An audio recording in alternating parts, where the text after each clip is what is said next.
जय श्री कृष्णा। हरि बोल।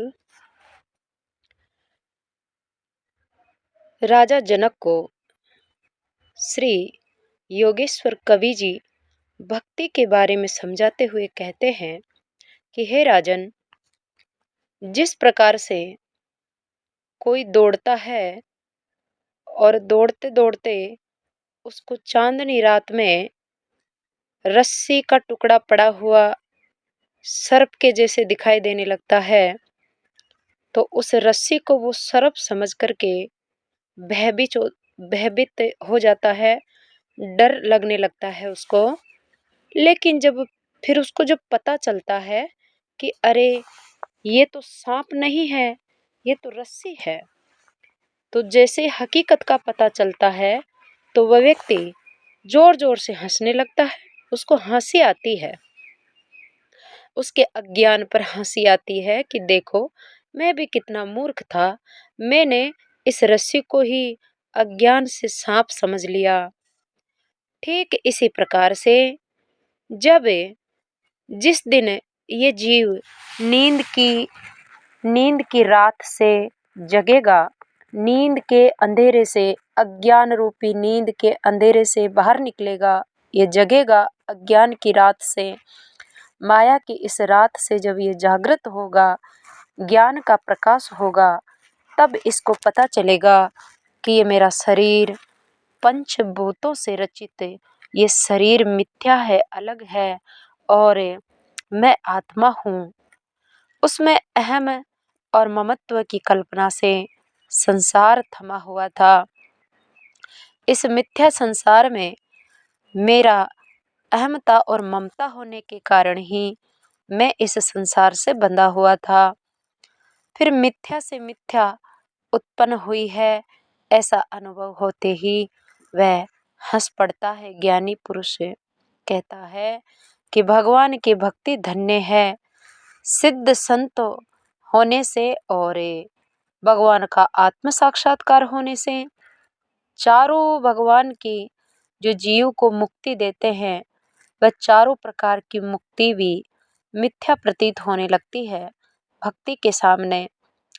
आत्म साक्षात्कार के हर्ष और उल्लास और खुशी से वह जीव गर्जना करने लगता है। जो अपने प्रिय होते हैं उनके संबंध में बातें करते हुए वह उससे तृप्त नहीं होती है। भक्ति के बारे में, भगवान के बारे में, भगवान की महिमा के बारे में वह कहते कहते, गुणगान करते करते वह थकता नहीं है। उसी तरह स्वानुभव होने के बाद ही हरि का गुण गाते हुए वह कभी भी जो है अगाता नहीं है।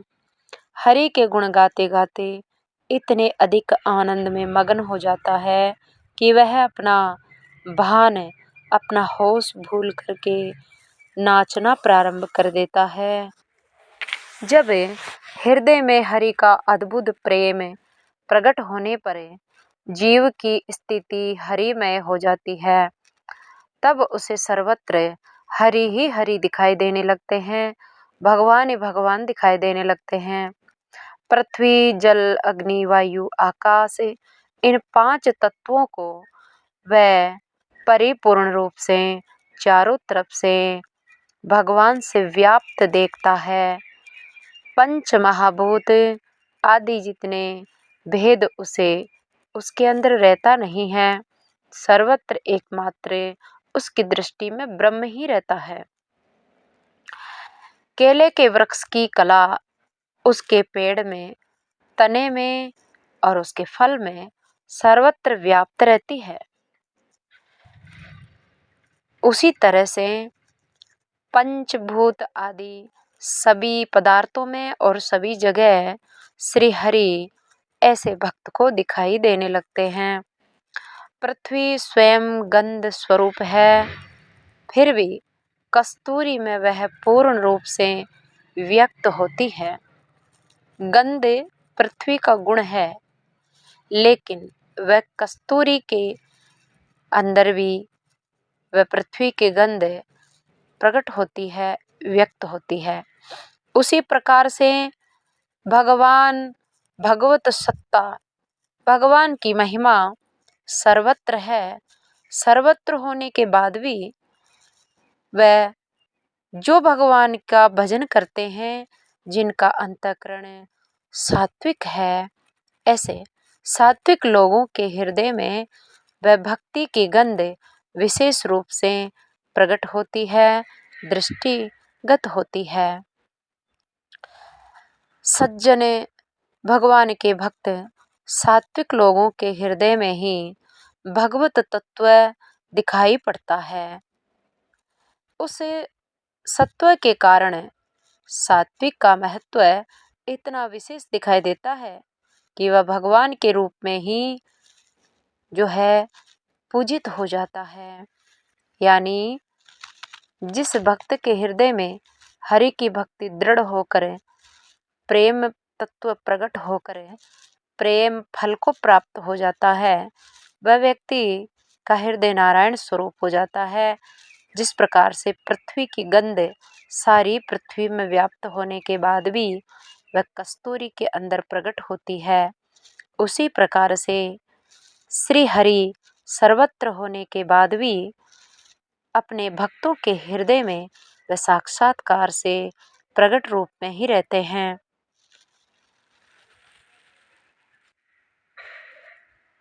महत्व इतना विशेष दिखाई देता है कि भगवान के रूप की तरह ही वह भक्त जिसके हृदय में भगवान प्रकट है, आविर्भूत है, जिस भक्त की समस्त अंतःकरण की वृत्तियां नारायणमय हो जाती है, वह ऐसा भक्त भी नारायण के समान पूजनीय वंदनीय हो जाता है।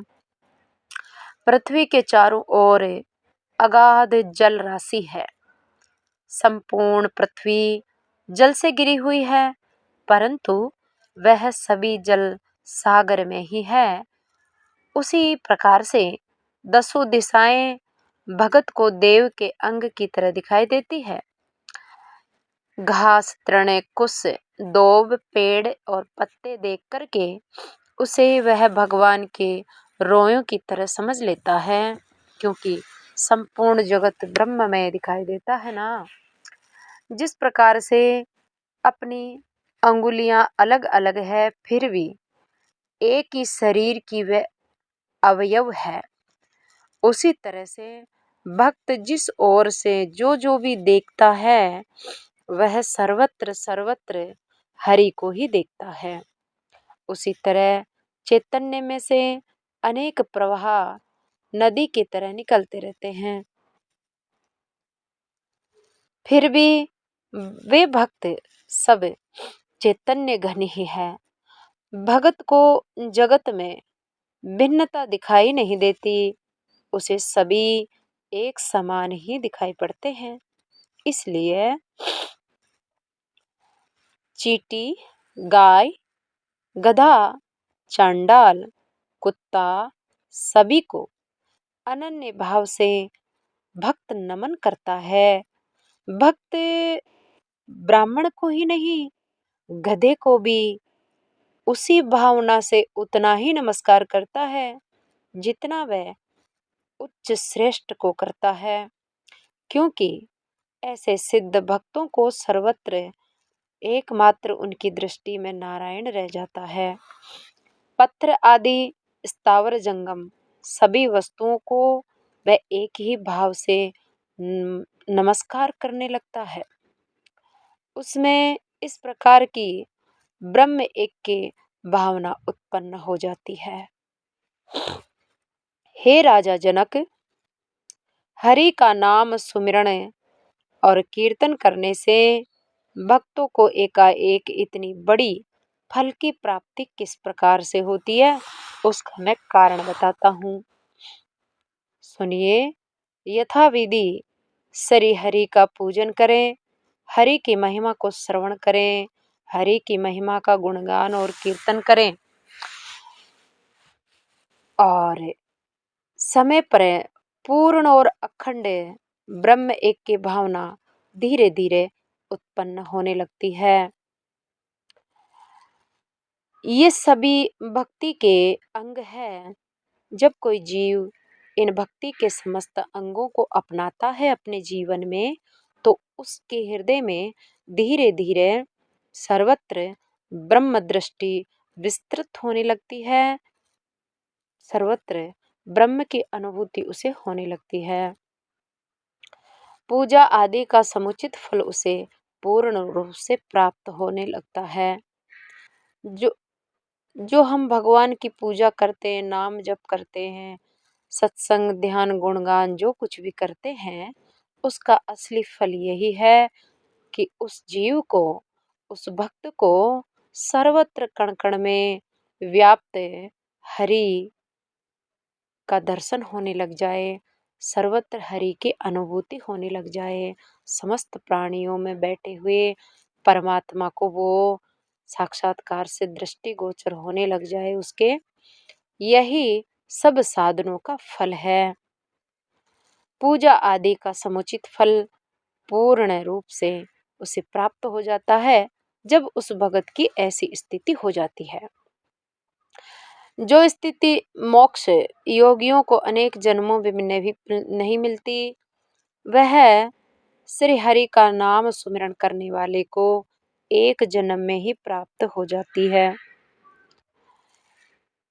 भक्ति परेशान बहो विरक्तिरन्यत्र चेस त्रिक एका कालः प्रपद्ये मानस्य यथा स्नत स्युस्तुष्टि पुष्टि क्षुपायोनुघासम। कह रहे हैं कि ए राजा जनक, जिस प्रकार से अपने बछड़े को देख करके गाय माता उसकी तरफ दौड़ कर आती है, ऐसे के ऐसे ही जो भक्त ऐसी विशुद्ध भक्ति से परिपूर्ण हो जाता है, जिस भक्त का हृदय प्रभु के प्रेम से भर जाता है, परिपूर्ण हो जाता है, उसकी ओर विषय की विरक्ति दौड़ती है। यानी उसके अंदर संसार के विषयों के प्रति जो वैराग्य की स्थिति है, वो दौड़कर उसके पास आती है। उसे स्वयं ही विषयों से विरक्ति हो जाती है। जैसे जुड़े हुए फल अलग अलग नहीं दिखाई देते, ऐसे केले के फल दो एक साथ जुड़े हुए दिखाई पड़ जाते हैं। उसी प्रकार भक्ति और विरक्ति यानी वैराग्य एक साथ भक्त के पास रहते हैं। यानी जिस मनुष्य के हृदय में भक्ति आ जाती है, वहाँ वैराग्य अपने आप ही आ जाता है। भक्ति और वैराग्य केला के जुड़े हुए फल के समान होते हैं, अलग नहीं है। जहाँ भक्ति है वहाँ वैराग्य है, जहाँ वैराग्य है वहाँ भक्ति माता आती है। वैसे ही सहज स्थिति नाचती है। पूर्ण प्राप्ति सदा जो है दासी होकर के रहती है। भक्ति, विरक्ति और भगवान की प्राप्ति, ये तीनों एक ही समय में भगत को प्राप्त हो जाती है। भक्ति आ गई वहां विरक्ति भी आ गई, और जहां विरक्ति आ गई और भक्ति आ गई वहां पर भगवान की प्राप्ति भी आ गई। तीनों एक साथ होती है। ऐसे नहीं है पहले भक्ति आएगी, वैराग्य आएगा और फिर होगी। यानी जिस प्रकार से त्रिभुवन में भगवत भक्ति एक अत्यंत श्रेष्ठ साधन है, तीनों लोकों में सबसे जीव का कल्याण करने वाला सबसे उत्तम और श्रेष्ठ साधन अगर कोई है तो वो भक्ति है।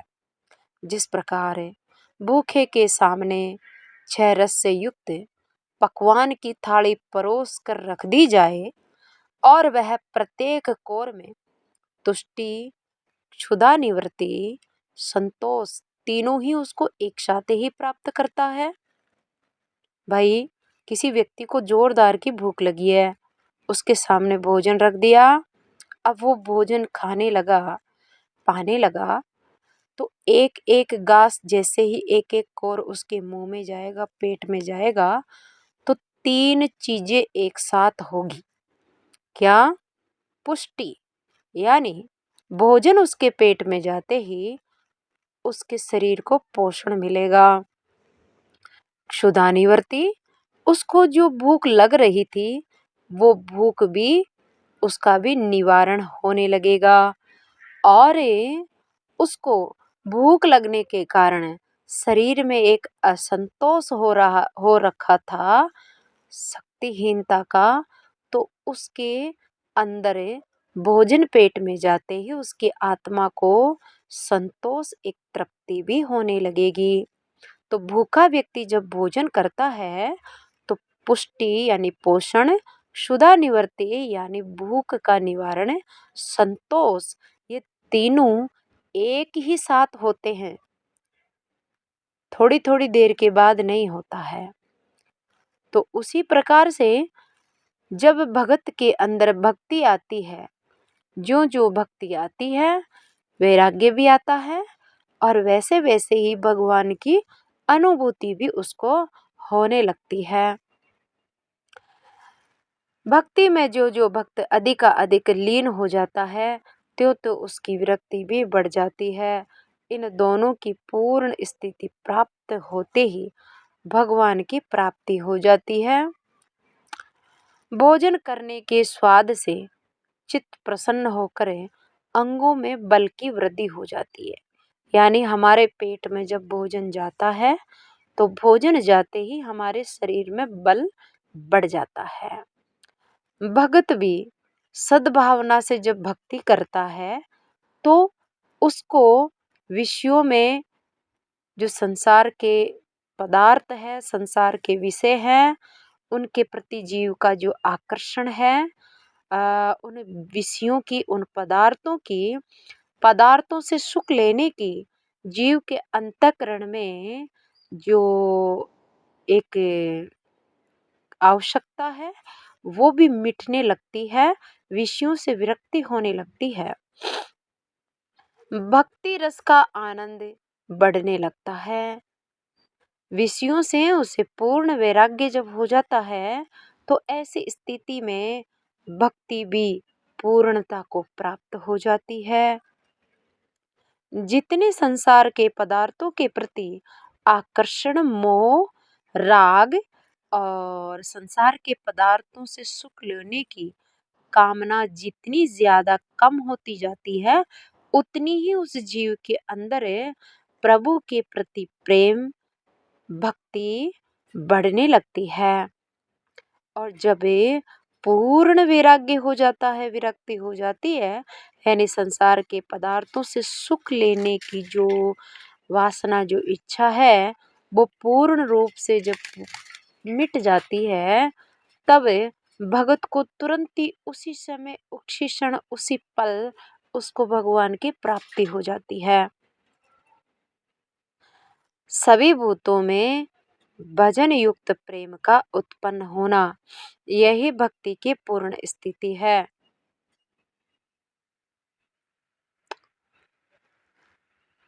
प्राप्ति का तात्पर्य प्रत्येक स्थिति भगत तत्व की निरंतर स्फूर्ति और विरक्ति की पूर्ण स्थिति का होना। स्त्री, पुत्र, धन, शरीर, सम्मान, मैं, मेरा, ये जो अहमता और ममता है वह लेस मात्र भी उस भक्त के अंदर नहीं रहती है। भक्त को इस त्रिपुटी की प्राप्ति होती है, इसी से वह अपने हित और कल्याण की इच्छा के लिए आदर पूर्वक हरि भक्ति करता है। अब भगवत प्रसाद से भक्त कृतार्थ हो जाता है।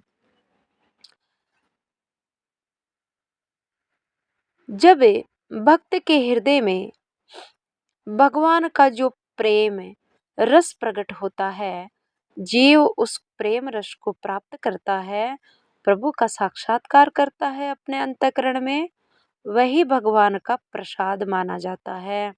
उस प्रसाद को पाकर के वही भगवान की कृपा है, उस कृपा को पाकर जीव पूर्ण हो जाता है, कृतार्थ हो जाता है।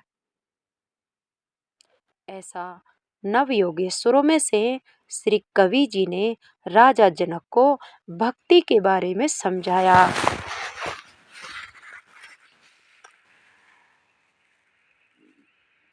एक के भाव द्वारा आत्मभक्ति करने से पूर्ण शांति का अनुभव होता है, असत की निवृत्ति होती है।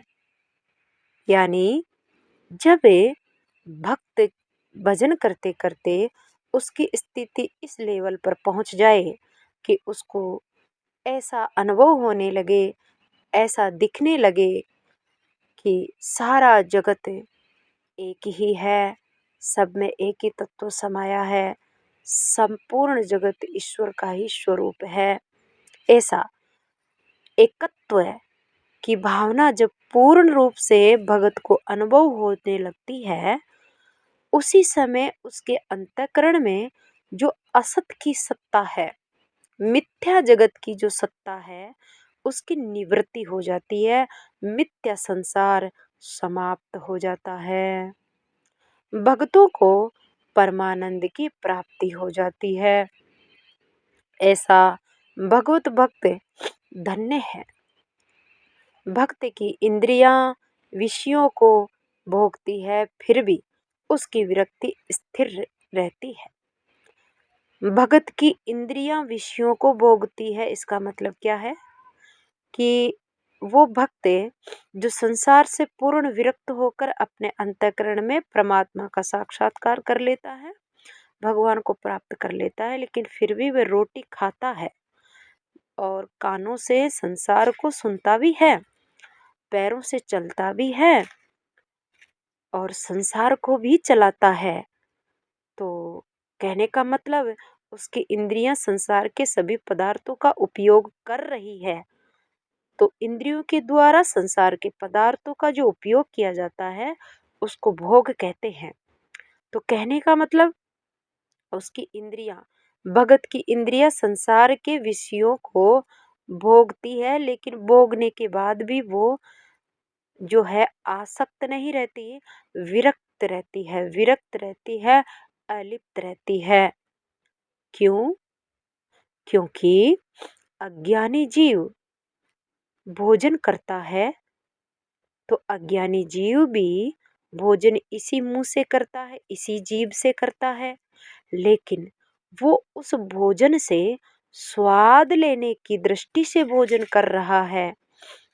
वो कानों से कोई शब्द सुन रहा है तो उन शब्दों का स्वाद लेने की दृष्टि से सुन रहा है, लेकिन भक्त जो है वो भोजन करता है तो शरीर का निर्वाह करने के लिए और मात्र जीवित रहने के लिए ही भोजन करता है। उस भोजन के पीछे उसका उद्देश्य शरीर को ऊर्जा देना और जिंदा रहना, और जिंदा भी किस लिए? भक्ति करने के लिए जिंदा रहना। तो भगत इस उद्देश्य से उसे विषय का भोग करता है, इसलिए भोग करने के बाद भी भक्त विरक्त ही रहता है। लेकिन जो प्रभु का भगत नहीं है, यानी जिसके हृदय में ऐसी दिव्य प्रेममय भक्ति प्रकट नहीं हुई है, वह व्यक्ति भी अपनी इंद्रियों से संसार की चीजों का उपयोग करता है, लेकिन वह भोग की दृष्टि से करता है, यानी स्वाद लेने की दृष्टि से करता है, इसलिए वह विरक्त नहीं है, वह भोगी ही कहलाता है, वह भगत नहीं कहलाता। तो भगत भी संसार में रहता है, भगत भी संसार के पदार्थों का उपयोग करता है, और अभगत भी, अज्ञानी भी संसार में रहकर संसार के विषयों का उपयोग करता है। लेकिन इन दोनों में ये फर्क है कि वह उपयोग करने के बाद भी वह तो विरक्त ही है, अलिप्त ही है, भक्त ही है, और वह दूसरा वाला भोगी ही है। वह शरीर में रहते हुए भी देहातीत, शरीर से परे रहता है, यानी भगवत प्राप्ति करने के बाद भक्त इस शरीर में रहता भी है, संसार में भी रहता है, पर शरीर में रहने के बाद भी वह शरीर में नहीं रहता है। वह नित्य मुक्त होकर के रहता है। अज्ञानी जीव भी अभगत भी शरीर में रहता है और भगत भी शरीर में रहता है, लेकिन रहने के बाद भी एक अलिप्त है, एक लिप्त है। इसलिए दोनों में दिखने में तो एक जैसे ही है, लेकिन दोनों में बहुत फर्क, बहुत भेद होता है। दिन और रात के जितना भेद होता है। भक्तों को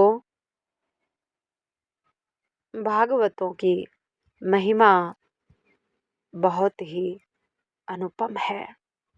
भगवान की ऐसी अगाध भक्ति, भगवान की प्राप्ति का वृत्तांत सुन करके राजा जनक आश्चर्यचकित हो जाते हैं। ऐसे श्री हरि के भक्त, भागवत के भक्त, भागवत के लक्षण पूछने लगते हैं।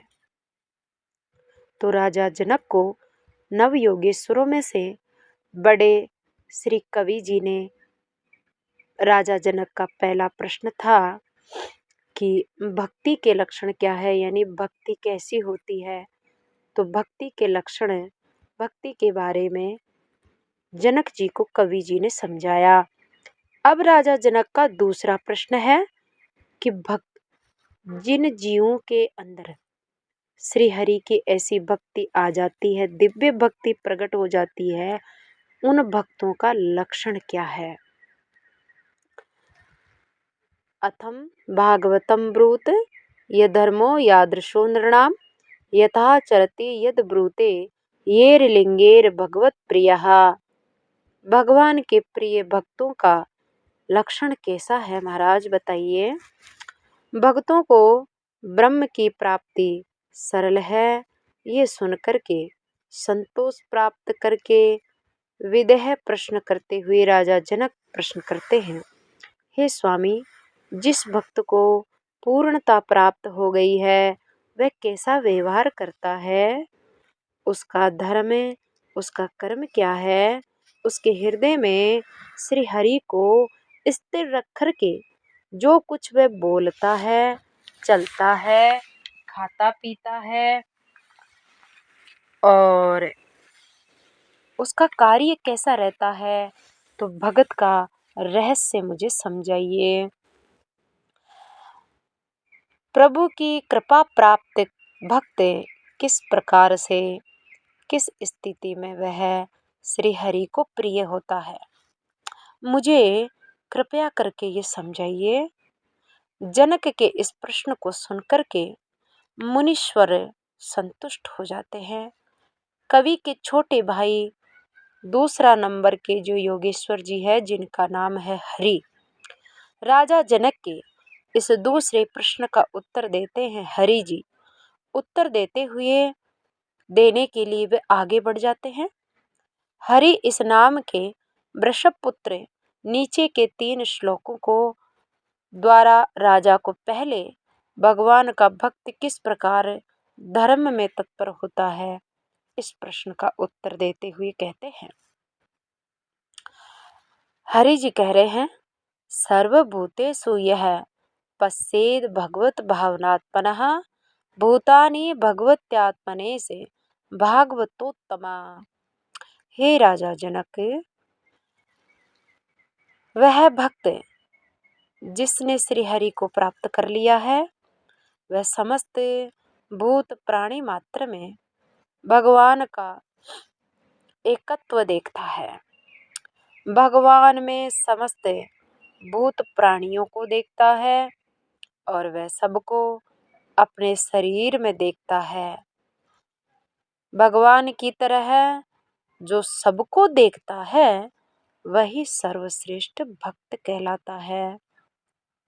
यानी जिसको समस्त प्राणियों के अंतःकरण में विराजमान श्री हरि को देखना आ गया है प्रैक्टिकल रूप में, वही भक्त सबसे उत्तम है, श्रेष्ठ भक्त है। भक्त में इस प्रकार के लोग को उत्तम भक्त कहते हैं। यही श्रेष्ठ अवतारिक पुरुष माने जाते हैं।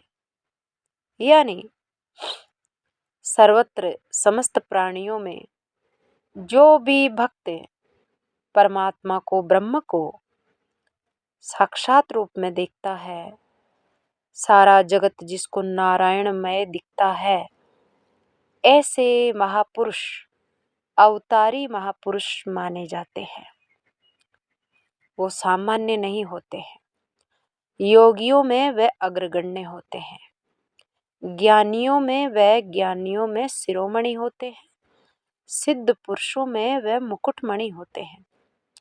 जैसे घी के कण घी से भिन्न नहीं होते, उसी प्रकार से समस्त भूत प्राणी में व्यापक प्रभु से भिन्न कुछ भी नहीं है। ऐसी भावना रखना ये एक उत्तम भक्त की स्वाभाविक जन्मजात स्थिति होती है। जानबूझकर देखने का प्रयास नहीं करता है। देखने का प्रयास करने वाला तो मध्यम कोटि का होता है, लेकिन जिसके पास ऐसी स्वतः ही दृष्टि है, सर्वत्र ब्रह्म को देखता नहीं, ब्रह्म दिखाई देता है अपने आप ही, ऐसा स्वभाव में जो स्थित है वो सबसे उत्तम, सबसे श्रेष्ठ भक्त कहलाता है। ऐसे भक्त अवतारी पुरुष होते हैं। हे राजा जनक, ऐसा निश्चय पूर्वक जानिए। अब मैं तुम्हें मध्यम भक्त का प्रकार बताता हूँ। मध्यम कोटि का भक्त कैसा होता है। ईश्वरे तद दिनेषु बालिशेषु द्विषत्सु च प्रेम मैत्री कृपोपेक्षा यह करोति सह मध्यमः। यानी हरि जी समझाते हैं कि जो मध्यम कोटि का भक्त है वह ईश्वर को सबसे श्रेष्ठ, सबसे उत्तम मानता है और जानता भी है। ईश्वर के भक्त को वह मध्यम मानता है, अज्ञानी को अधम मानता है, भगवान से द्वेष करने वाले नास्तिकों को, पापियों को वह पापी समझता है। ईश्वर के प्रति उसका सच्चा प्रेम होता है। भगवान के भक्तों का वो आदर सम्मान करता है। भक्तों के साथ उसकी मैत्री रहती है, मित्रता की भावना रहती है। लेकिन जो भगवान से विमुख है, ऐसे अज्ञानी लोगों पर वो कृपा भी करता है। ऐसा समझता है कि द्वेष की वह उपेक्षा करता है, द्वेष करने वालों की उपेक्षा करता है, उनका बदला नहीं लेता है। और तो ऐसा भक्त मध्यम कोटि का भक्त कहलाता है।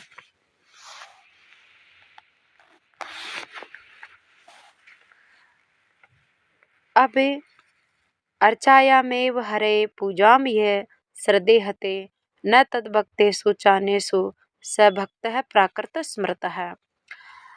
तीसरे कोटि का जो भक्त होता है उसके बारे में कहते हैं, जो पत्थर आदि की प्रतिमा में भगवान को भगवान मानता है, मूर्ति में तो भगवान को मानता भी है, पूजता भी है, भाव भी रखता है। भगत और भगवान के भक्तों को, संतों को और सज्जन पुरुषों को देखने से क्षण मात्र के लिए भी नमस्कार नहीं करता, उनका आदर नहीं करता है, ऐसा निम्न कोटि का भक्त कहलाता है। तीसरी श्रेणी का भक्त है, ऐसी जड़ बुद्धि वाला प्राकृत भक्त कहलाता है। वह मानता है कि मूर्ति का भंग होते ही देव का भी अंत हो जाता है। इतना कहकर के फिर वह श्री हरि के आगे 8 श्लोकों द्वारा उत्तम भक्तों के लक्षणों का वर्णन करते हैं। तो राजा जनक को दूसरे नंबर के जो हरि जी है, योगेश्वर जी, उन्होंने 3 प्रकार के भक्तों के लक्षण बताए हैं। उत्तम भक्त किसे कहते हैं, मध्यम किसे कहते हैं और निम्न कोटि का भक्त किसे कहते हैं। आगे कल के वीडियो में जो है उत्तम कोटि के भक्त के लक्षणों का विस्तार करके बताएंगे। आज की वीडियो को यहीं विश्राम देते हैं। जय श्री हरि।